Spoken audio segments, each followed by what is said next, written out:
June 9 Vaikasi Visakam அன்னைக்கு நாங்க வீட்டுல பூஜை எல்லாம் முடிச்சிட்டு ஈவினிங்கா புழல்ல இருக்கக்கூடிய அருள்மிகு சுப்பிரமணிய சுவாமி கோவிலுக்கு போயிருந்தேன். எங்கெங்கயோ இருக்கிற முருகன் கோவிலுக்கு எல்லாம் அடிக்கடி தேடி தேடி போவேன். ஆனா இது எனக்கு வீட்டுக்கு பக்கத்திலேயே இருக்கக்கூடிய ஒரு கோவில். ஆனா ரொம்பவே குறைவான டைம் தான் இந்த கோவிலுக்கு நான் போயிருக்கிறேன்.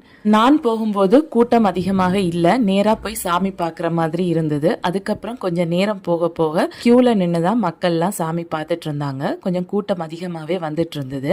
வைகாசி விசாகத்துக்காக 3 நாட்கள் ஒருவேளை உணவு மட்டும் எடுத்துட்டு விரதம் இருந்தேன். சோ கோயில்ல பிரசாதம் கொடுத்தாங்க. அந்த பிரசாதத்தை வாங்கி சாப்பிட்டு விரதத்தை முடிச்சுக்கிட்டேன். குட்டி பையனுக்கு பிரசாதம் அவர் ஊட்டினாரு. நான் கொஞ்சம் கோயில சுத்தி வீடியோ எல்லாம் எடுத்தேன். அங்க ஒரு சேவல் கட்டி வச்சிருந்தாங்க.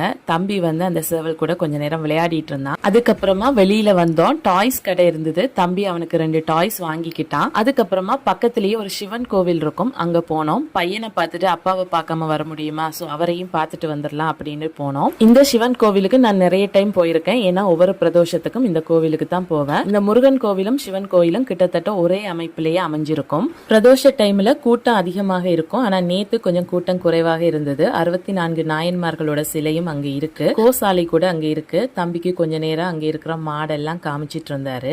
சிவராத்திரி அன்னைக்கு இங்க இருக்க சிவனுக்கு நம்ம கையாலேயே அபிஷேகம் பண்ணலாம். சோ அந்த ஒரு வாய்ப்பும் இந்த கோவில்ல இருக்கு.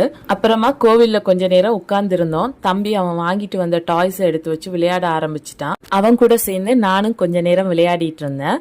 சோ விளையாடி எல்லாம் முடிச்சிட்டு அதுக்கப்புறமா கிளம்பி வீட்டுக்கு வந்தோம். 2 கோவில்லையுமே நல்லபடியான தரிசனமாக இருந்தது. முருகனையும் சிவனையும் பார்த்துட்டு வந்தது ரொம்பவே சந்தோஷமாக இருந்தது.